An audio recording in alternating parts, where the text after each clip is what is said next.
بسم الله الرحمن الرحيم الحمد لله والصلاة والسلام على أشرف الأنبياء والمرسلين وعلى آله وصحبه أجمعين وبعد.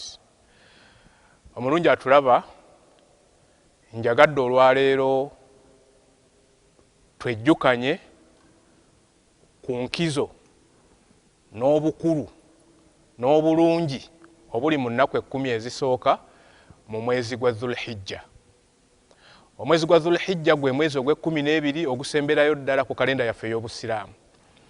Omwezi ogwo ennaku 10 ezisooka mu gwo za nkizo ku nnaku zonna endala mu mwaka gwonna. Ekiraga enkizo yaazo Allah tabaraka wa taala bwe yali azoogerako yazirayira.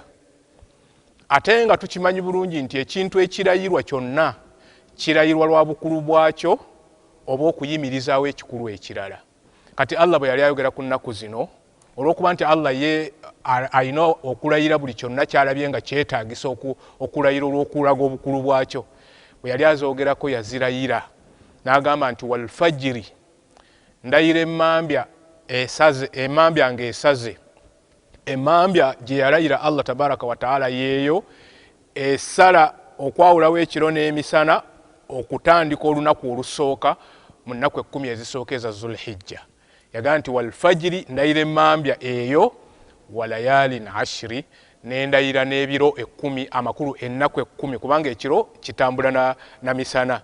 Kataga n'endayira n'ennaku 10 ezisooka mu mwezi gwa Dhulhijja. Okuzirayira kabonero kakulu akalaga nti nnaku nkulu era zeetaagisa okulaba nga tuzifaako nnyo. Nabbi waffe Muhammad sallallahu alaihi wasallama bwe yali ayogera ku bukulu bwazo kuba yatulaga obulungi bwe tuyinza okufuna nga tukoze omulimu omulungi mu nnaku ezo 10 ezisooka mu mwezi gwa Dhulhijja. Mu bigambo bye eby'obubaka sallallahu alaihi wasallama yagamba nti ma min ayami al-amalu salihu fiha ahabbu ila Allah min hadhihi al-ayami, yani ayami al-ashr.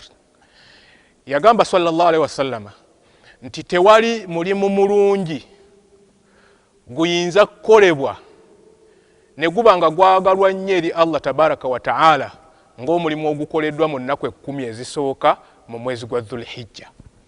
Olaba bw'okyewuunyizza, nabali abaaliwo ku mulembe gwa Nabbi sallallahu alaihi wasallam ng'ayogera ebigambo bino nabo baakyewuunya, naye baalina omukisa ogw'okumubuuza era ne bamubuuza.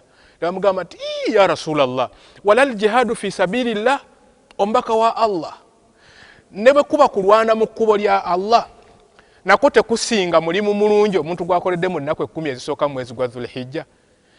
Nabbi sallallahu alaihi wasallam n'abaanukula mu bigambo bye eby'obubaka n'abagamba nti walal jihadu fi sabilillah, kakubeere kulwana mu kkubo lya Allah nako tekusinga mulimu muntu gwakoledde mu nnaku 10 ezisooka mu mwezi gwa Dhulhijja. Wabula we kuyinza okusingira naga nti illa rajulu kharaja binafsihi wa malihi falam yarji' min dhalika bishay'in. Okulwana mu kkubo lya Allah we kuyinza okusingira omulimu ogukoleddwa omulungi ogukoleddwa mu nnaku zino 10 ezisooka mu mwezi gwa Dhulhijja kwe kubeera ng'omuntu agenze mu lutalo lw'eddiini n'atwala n'ebyobugagga bye byonna, ye n'atadda n'ebyobugagga ne bitakomawo, kwegamba n'azikirira n'awaka wonna ne wazikirira, ebyobugagga yabitwala ate naye yagenda takomyewo n'ebyobugagga tebikomyewo. Gwe gukko omulimu oguyinza okusinga omulimu omulungi ogukoleddwa mu nnaku zino ezisooka mu mwezi gwa Dhulhijja. N'olwekyo baganda bange ne bannyinaze mbasaba nti chansi mugifunye omulala tagifunye, mukyali balamu abalala bali wansi wa ttaka.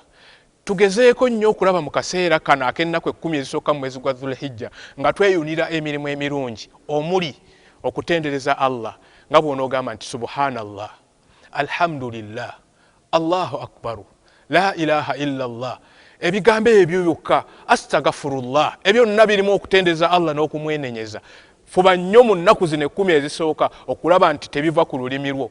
Oli mu mmotoka yo, subhanallah. Owaata ttooke, subhanallah. Osiika nva, alhamdulillah. Oyina ky'olikaawo, la ilaha illa Allah, astaghfirullah. Ebigambo ebyo gye gimu ku mirimu emirungi. Okusiiba, tuyitize nnyo okusiiba okwa sunna okuli mu nnaku ezo tukuyitirize nnyo. Tuyitirize nnyo okusaala okwa sunna, tuyitirize nnyo okusaddaaka, tuyitirize okukola obulungi, okuyisa obulungi bakadde baffe, baliraana baffe, mikwano gyaffe. Tuyitirize nnyo okusaba Allah okutumalirawo ebyetaago byaffe, okutaasa umma eno. Tuyitirize nnyo edduwa mu kaseera kano. Tuyitirize emirimu emirungi. Gwe buli gwonna gw'olaba nti mulimu mulungi mu nnaku zino ogunywerereko okulaba nga ogukola. Kyokka teweerabira nti bwe guba ng'omulimu omulungi gulina enkizo mu nnaku zino 10 ezisooka mwezi gwa Dhulhijja, ate n'omubi nagwo gulina enkizo mu kusasulwa ekibonerezo. N'olwekyo weewale mu nnaku zino, bw'oba tosobodde waakiri kukoleramu mirimu mirungi ng'okusoma Qur'ani bwe tugambye, bw'oba tosobodde kukoleramu mirimu mirungi, kale weewale obutakola mirimu mibi, obutakola bibi, kubanga anabyo ate bijja kuba n'eddaala ddene nnyo bw'onooba ng'obikoledde mu nnaku zino 10 ezisooka. Twewale obwenzi, twewale obukumpanya, twewale obulimba, twewale okugeya, twewale byonna by'omanyi nti nno bibi, byewale mu nnaku zino 10 ezisooka osobole okufuna omugaso mwezo. Tusaba Allah tabaraka wa taala atuwe obulamu obulungi, atuwangaaze tusobole okutuuka mu nnaku ezo nga tuli balamu, ate era atuwe n'amaanyi n'amagezi n'obusobozi tusobole okukoleramu ibaada z'ayagala, ate era atuwugule obutagenda mu ebyo by'atasiima. Mbagaliza ebiseera ebirungi. Assalamu alaikum wa rahmatullah.